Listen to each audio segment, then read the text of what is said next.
podcast pra, obrolane pandemen ketoprak.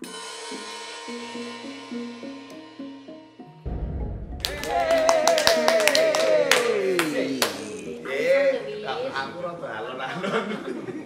Assalamualaikum warahmatullahi wabarakatuh. Sugeng pepanggihan malih wonten podcast pra. Obrolane pandemen ketoprak. Podcast pra edisi kali ini luar biasa karena khusus dan khusus membuat kaku dua host. Kali ini kita sowan ing Satriane Negari. Pangayoman kawula dasih. Kita sowan Pak Susantoro. Tungawur. Oh, sapa? Aku seneng gawe mumet. Coba Pak sapa? Pak Sugeng Injak. Beliau adalah Bapak Susanto Dwi Antoro. Ya, Apal ta? apal. Jatahe sing apal kan kowe? Oh, ngerti aku. Beliau adalah Ketua Komisi B DPRD Kota Yogyakarta.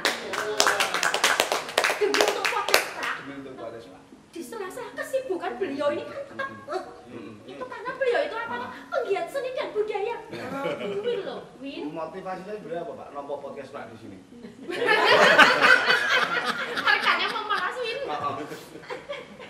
Ya kan, apapun itu perjalanan saya tidak lepas dari bersama dengan komunitas teman-teman ketoprak, pelaku muda. Iya.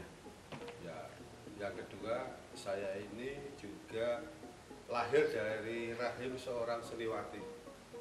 Tidak bisa saya lupakan itu. Bagian perjalanan mungkin teman-teman yang sebelum saya jadi duduk di Wakil Rakyat ini selalu bersama-sama juga.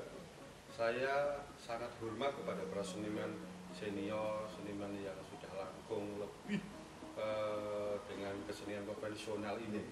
Kemudian saya mencoba masuk untuk di dunia seni ketoprak ini dengan perjalanan waktunya, sehingga sampai kapanpun saya tidak akan lepas dari konteks teman-teman pelaku seni budaya khususnya di ketoprak itu.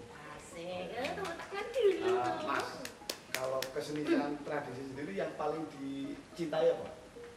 Ya, saya memulai dulu begitu. Sebenarnya saya olahraga awalnya. Saya pemain bola. Sampai hari ini saya jadi ketua PSSI Kota. Satu minggu yang lalu saya jadi exco PSSI DIY. Nah, tetapi di situ darah seni ini tidak bisa hilang.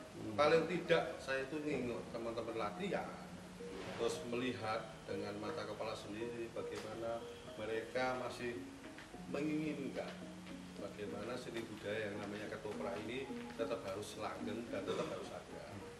Karena bagi saya media ketoprak ini sangat potensial untuk bagaimana menyampaikan peran-peran dalam hal ini konteks sejarah, babat maupun yang kekinian.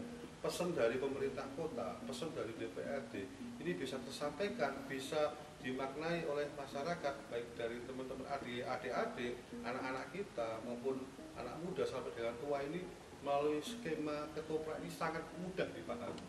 Sehingga melalui podcast ini sebenarnya teman-teman pelaku muda ketoprak ini saya menunggu kehadirannya di tempat ini. Pas hari dari kita ini pas berarti. Saya tunggu kenapa? Ini kan rumah rakyat.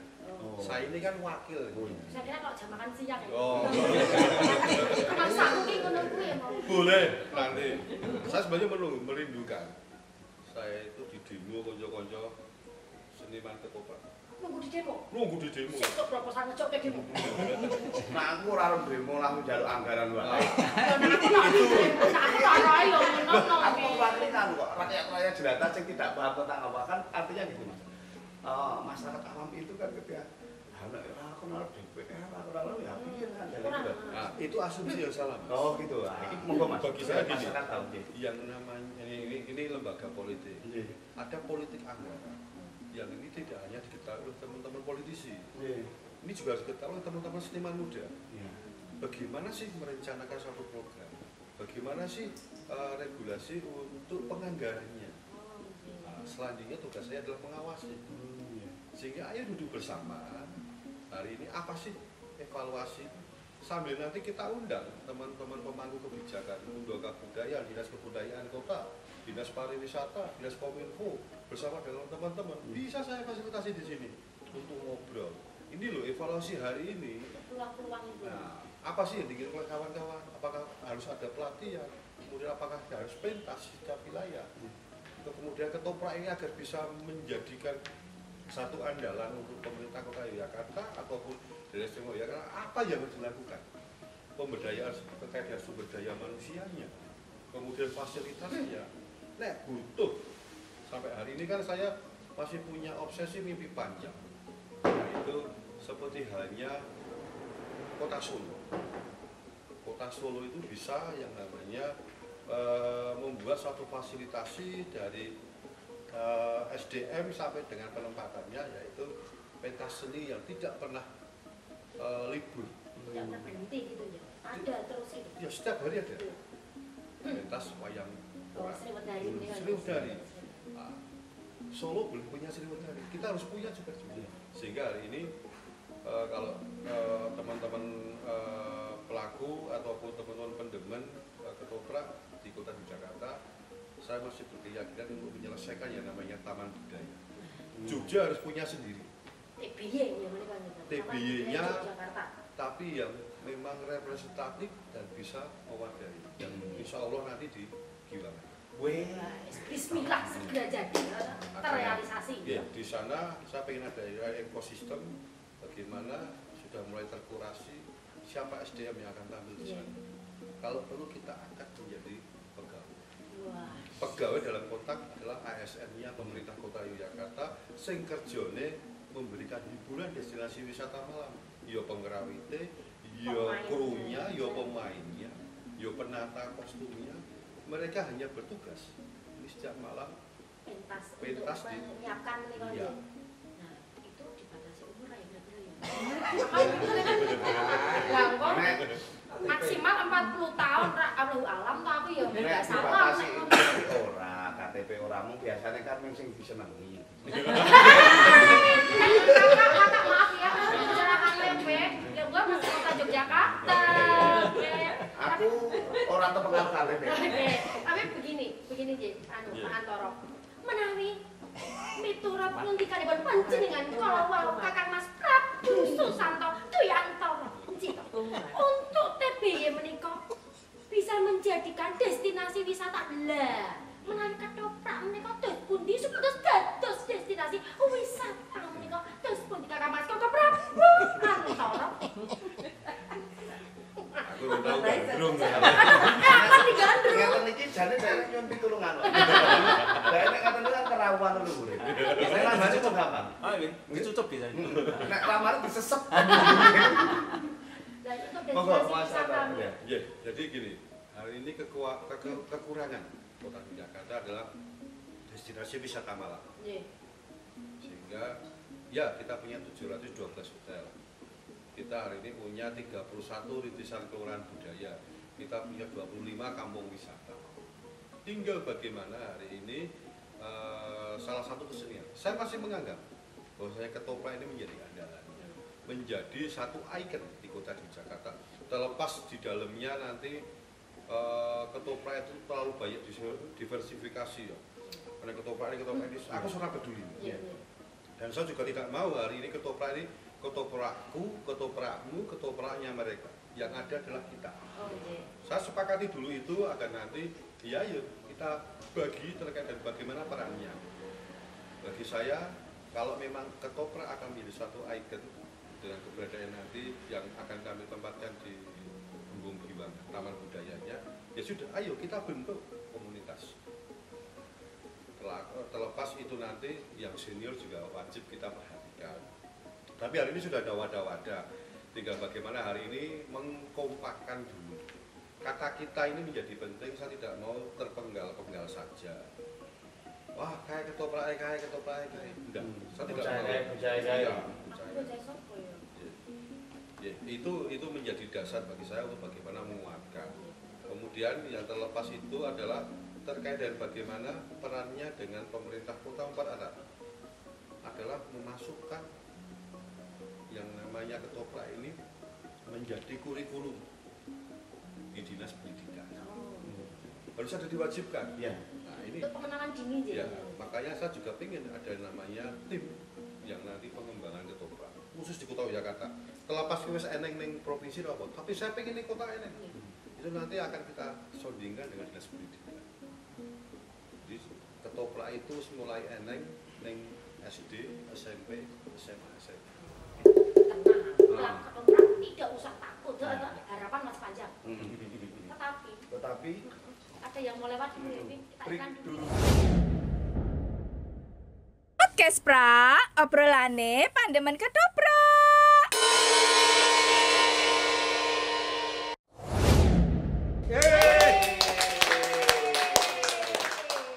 Taksih wondering podcast Pak. Obrolane pandemen ketoprak.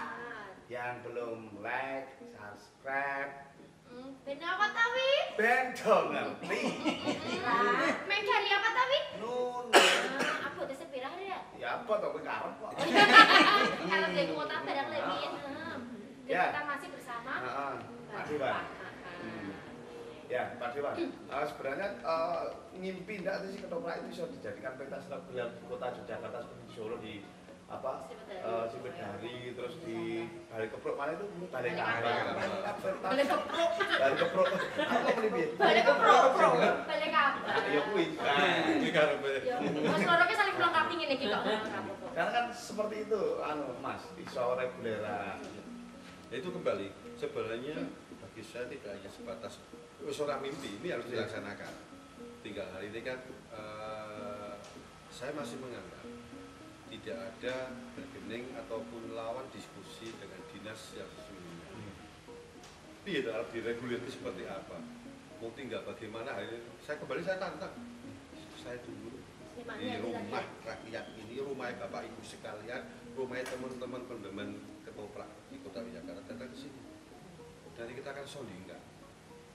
Benar-benar kalau memang ini menjadi kekuatan atau people powernya teman-teman pengen, ya ayo. Sehingga harus dijaminan. Sasarannya itu siapa coba? Untuk penontonnya. Kan itu harus kita tahu toh. Oh, nek bumi ini berarti wisatawan. Nah, kalau pas belum ungsum wisatawan datang, lalu kira-kira apakah ungsum? Lalu apakah nanti misalnya dari masing-masing sekolah karena terkait dinas pendidikan yang disekolahkan akan diajarkan di sekolah, atau mungkin dari masing-masing sekolah diwajibkan kayak study tour tetapi nonton ketoprak. Karena seperti itu. Karena otomatis kalah karo sing koplonan kan ya, apa tiap hari kan dirimu atau apa? aku disiksa lah Misalnya gini, kita harus garap mulai dari internal di dalam dulu. iya Kita harus perkuat terkait dengan bagaimana ketoprak ini adalah Jogjanya adalah ketoprak. Itu harus diperkuat dulu bagaimana jejaring ini bisa masuk melalui saya tadi sampaikan dinas pendidikan ya di awal. Kebudayaan itu tinggal nanti aja fasilitasi. Saya dulu pernah mendengar ada ketoprak pelajar dan lain-lain. Kenapa tidak sih? Ya kan hari debatable-nya ketoprak atau teater. Terus rasa dipikir. Yang penting ketoprak ini unsurnya gamelan. Ada cerita, ada babat yang akan disampaikan dan itu muncul dalam pesan-pesan. Kemudian ada edukasi buat penonton maupun pelakunya. Nah, ini pelakunya yang akan kita bikin siapa? Teman-teman muda ya ayo, diajak. Teman-teman pelajar ya ayo. Mapping saja. Tapi ya itu, saya butuh tim kajian. Kota Yogyakarta yang hari ini sebenarnya saya dan teman-teman kemarin diajak diskusi, tapi karena keterbatasan waktu dan teman-teman juga sibuk, nah ini ada satu hal yang terputus rantai. Tapi saya rasa tidak ada kata terlambat. Mau sekarang, mau besok, mau lusa, ya ayo. Ditunggu ya Pak? Tak tunggu. Oh, ini yang selalu kami sampaikan agar bagaimana nanti ya ketoprak itu iso dari tuan Yogyo dari tuan rumah ketoprak yang kota ini sini. Bakat seni yang mengalir di tubuhnya Pak Antoro dari Kanjeng Ibu itu terlihat. Sewaktu dulu Kanjeng Ibu belajar ngaji itu memakai kembang Jawa. Bagaimana itu kok ada beliau bisa seperti itu nih? Sedikit diceritakan Pak Antoro.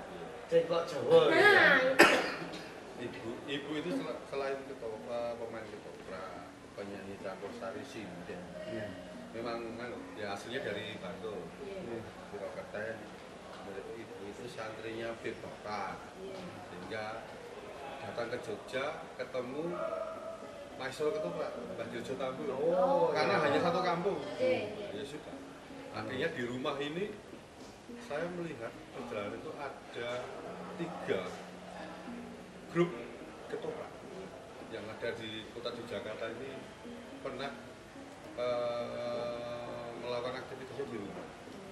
Ibu itu tergabung di Agung Budiaji, kemudian di Sabta Mandala bersama Mas Bayu itu temennya ibu saya. Jadi saya ngundang Mas Bayu kayak bapak kan.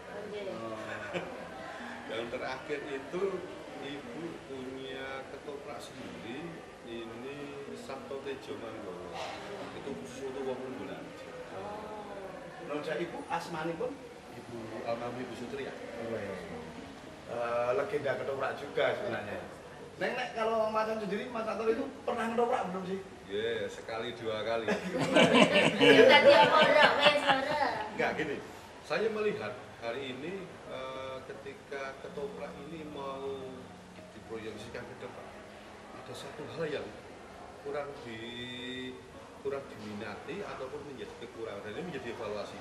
Saya lebih senang menjadi guru. Karena Nah, manajemen ketoprak itu tidak akan sangat mudah. Tidak semua orang paham dan tahu tentang apa sih yang dibutuhkan. Maksudnya kabeh main, lupa. ngurusi sopo. Iya, sih. Jadi berapa kali pun juga saya terlibat di festival ketoprak antar kecamatan, antar kota kabupaten. Saya tidak mau. Saya pengennya di bagian dari teman-teman di produksi saja. Ini yang harus juga dikuatkan, bagian dari kurikulum yang harus disampaikan kepada OPD terkait. Dan dinas harus tahu.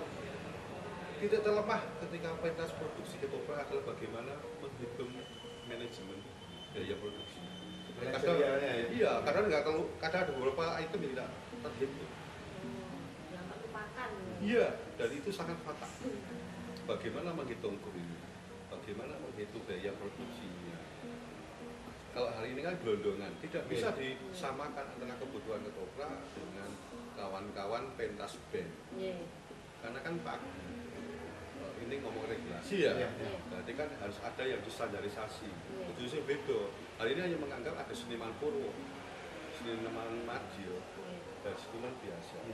Nah, ini ketoprak mau dikembangkan seperti itu atau tidak? Ini butuh deal-deal aja bagaimana ketemu agar nanti bagian ini juga bagian kami yang ada di badan anggaran yang ada di Bapak yang ngerti. Oh, ada satu klausul yang berbeda. Nek iki latihannya jumlahnya kudune pengen rolas ya pengen rolas, pengen 15 ya pengen 15. Karena ada satu adegan nih, ada satu terkait stereotip bagaimana latihan ini berapa adegan, ini butuh berapa? Ya itu. Jangannya gelondongan, cowok-cowoknya belum nompo. Iki latihan biaya pengen telu, padahal yang terjadi pengen 5. Ya senang, tapi hari ini ketika negara hadir, pemerintah hadir, ya butuh terbuka. Jangan dia tutup-tutupi. Kesannya yang lain bisa, yang lain bisa. Kenapa yang ketoprak itu jadi umum? Nah, untuk pancingan diindahkan bahwa terjadi tingkat-tingkat untuk seorang seniman. Itu kan nanti untuk berkaitan dengan sertifikasi. Nah, untuk sertifikasi seorang pemain ketoprak itu harus dibuka untuk keuntungannya. Itu bagaimana? Apakah harus ada sertifikasi pemain ketoprak? Saya jawab harus, dan itu penting. Ini sudah kami lakukan dan kami diskusikan dengan teman-teman di Dinas Pariwisata dan Kebudayaan. Bagaimana? Ini saya ini keluar sebentar. Malioboro. Hari ini sudah kita siapkan semua. Agar bagaimana siapa yang bisa akan tampil di sana. Karena pedestrian, kemudian sumbu filosofi. Yang akan tampil di sana adalah seniman yang sudah tersertifikasi. Siapa yang bertanggung jawab di negara? Saya tidak mau terulang kembali kejadian seperti Mas Didi Nitowo. Sopo seorang itu Mas Didi Nitowo, maestro tari, ning Jepang ditolak pentas karena orang dua sertifikasi. Ini berkaitan dengan sertifikasi, bahwa sertifikasi itu pastinya akan mempunyai standar. Orang yang bisa sertifikasi itu mesti ada syarat-syaratnya. Nah, ketika nanti untuk organisasi, untuk paguyuban yang ada di desa-desa, di kampung-kampung yang mereka belum sertifikasi, otomatis mereka akan kalah dengan yang sudah sertifikasi. Lalu bagaimana caranya menghidupi SOP yang belum tersertifikasi menika apa, Pak? Ya, yang jelas identifikasi. Hari ini dibedakan bagaimana kelompok seni ini cukup dengan NIK. Nah, NIK ini diberlakukan ketika hari ini dari 45 kelurahan kita sudah punya 31 RKB. Kebetulan sekali lagi saya ini ketua Forkom RKB Sekota. Jadi saya dorong untuk bagaimana di 31 ini bisa membumikan bagaimana pengurusan NIK ini kan dipermudah. Nah, kalau NIK ini berbasis kelompok untuk bagaimana bisa mengais terkait dengan program baik itu dana AIS maupun APBD melalui kota dan DIY. Nah, kalau akreditasi bagi sertifikasi bagi saya ini pribadi ataupun kelompok. Ya, karena ke depan saya akan ngomong gandeng-gendong itu namanya urusan makan minum. Tapi kelompok seni bisa tampil di hotel, bisa tampil di restoran. Tentu saja yang sudah punya sertifikasi atau nomor hidup seni. Oke, nuwun sewu Mas Antoro, jangan dilanjutkan dulu karena memang waktunya kita tuh iki lho udah dibatas-batasi. Kok ngene iki wae, menyerah ngene iki ya. Kita break dulu. Podcast pra, obrolane pandemen ketoprak.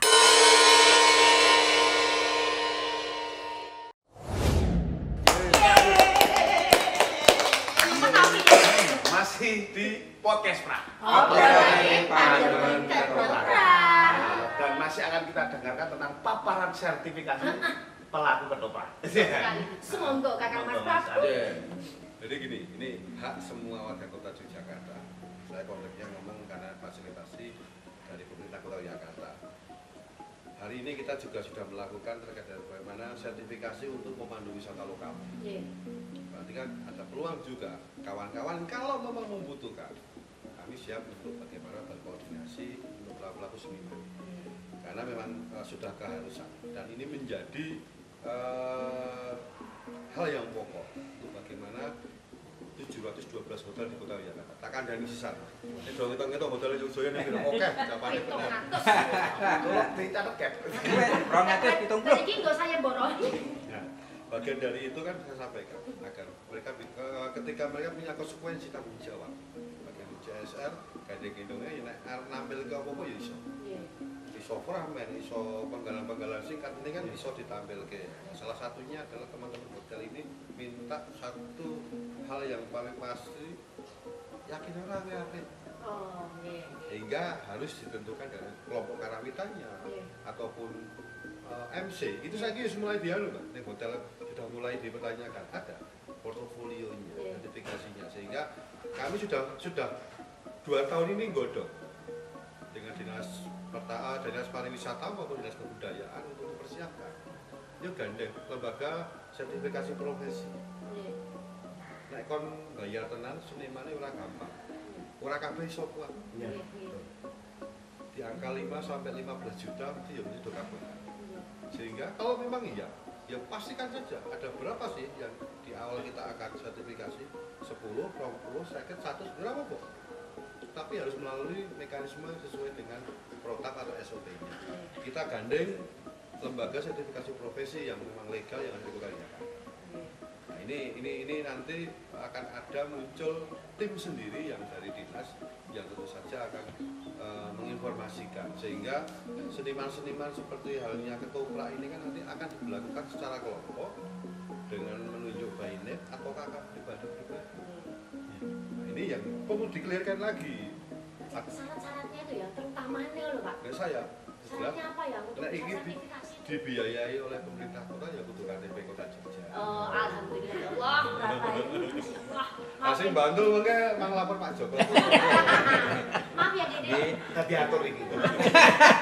Karena aku nih. Tadi banyak, tadi Untuk banyak. skillnya, untuk kemampuan-kemampuan yang dimiliki. Nah, tentu saja sudah ada nanti tim asesor, kemudian dari beberapa tim yang akan mengkurasi sampai dengan akan mengeluarkan sertifikasi ini kan sudah menjadi barang tentu sudah punya SOP tersendiri. Kami juga tidak hafal seperti apa karena elemennya seperti halnya kalau saya sudah memulai dengan pemandu wisata lokal ini harus seminggu, 2 hari praktek di lapangan. Seperti halnya juga nanti ketika seniman juga akan Ujian gitu iya Pak. pentas praktek sendiri juga. Ini kan menjadi penting juga. Tapi yang jelas bagi saya hari ini pemerintah Kota Yogyakarta maupun DIY itu kan rajin ngirim seniman yang luar negeri. antar kota, antar kabupaten, antar provinsi. Ya kuwi kudu sing nganggo kuwi. Ora ana sing sapa disenengi kan bocah sapa. Nah, profesional ini. Nyicil aja mah. Nek mboten akal-akal tepak niku Pak. Tergantung. Ini tergantung keterangane. Keterangane. Rezeki mau lho sing sak mumet iki mau lho. Dan Pak Antara ini tuh mempunyai putra ya. Antri mobil ora elok banget coba wis. Terus kowe mung arep ora butuh anu to, pakar penari ngono. Nami benjang luar negeri ini kan mboten perlu pendamping lho Pak. Kira-kira nggih saged ngandosi. Ngono kuwi ya proposalnya. Kenapa kok ditari Pak? Tertarikan kenapa ditari? Ya sebenarnya saya itu kan tipe kepala keluarga yang demokrasi. Oke. Tak mau olahraga, tak fasilitasi, akhirnya di kelas 2 SD itu memutuskan jalurnya nari. Oh. Dari kelas 2 sampai kelas 3 SMP hobi ini mesti Terus nari. itu betul nari nggih buat berhenti gitu Ya ya. dalam pujo dan tergabung di beberapa kelompok Sanggar. wayang. Oh. Wayang anak. Nggih. Kemudian ya berapa kali ngetoprak? Berapa kali melu apa namanya? Langen Carito. Mbok menapa perlu apik Pak bapakne. Waduh. Ya kuwi kan tangane wong tua. Taruna ngungkulono bapa ngono kuwi lho. Pokoke mau ngeles. Saya memilih di belakang aja. Iki jane ora pati apik ini Pak. Menawa ngono kuwi. Jadi sadar diri. Wong pilih ning Saya mau Prabu. kahanan kok. Pokoknya ngarep ra iso iso.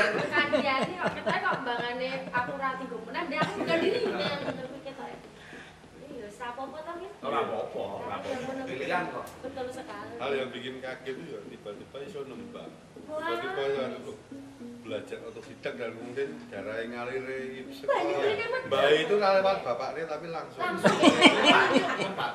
Mbok menawa kebukutan kok ada nyusuk nyari salib. Tapi memang DNA itu hidup. Jadi wis naluri kok ya. Ning nek kalau aku kan biar kebayang. Kowe piye kowe piye? Kadang-kadang ning seniman malah ning babalan. Oh. Ya saiki matoke ning. Ning babalan raja. Yo saiki melu pasukan gawe kegiatan Oh ini. iya. Dan kita kanggo. Nah aku ra sombong kok Min. Ya wis ngerti lah Min ya. Umukmu kok jane. Aku kira aku menang bae lho, aku kok umum piye ta kowe lho.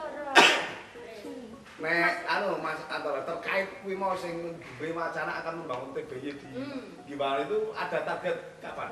Iya. Paling tidak 2025, 2026 ini sudah terrealisasi Mas. Tapi ya tidak hanya fokus di sana, tapi hari ini kita mengidentifikasi Mas. Di Yogyakarta yang Exi Square. Iya. Itu yang akan kita kembalikan. Kalau memang butuh itu tidak representatif, ya apa toh sing Iya. yang dibutuhkan kekurangannya apa? Diskusi dengan kami. Akan kita sampaikan kepada direkturnya Yogyakarta Mabisesa dalam hal ini yang mengelola Exi Square. Ada banyak ruang sih penggal ini yang harus kita bangun di Jogja itu. Berarti ini bengi kuwi ya kita nggarap kulinernya, nggarap keseniannya. Ya ngomongnya kota budaya ini rame lipsik. Iya. Tapi setiap dipenggal sudut kota Yogyakarta ini eneng.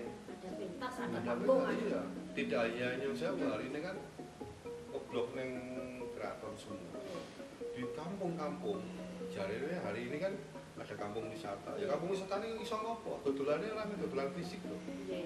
Tapi ada pemaketan, latihan, semua ikut interaksi.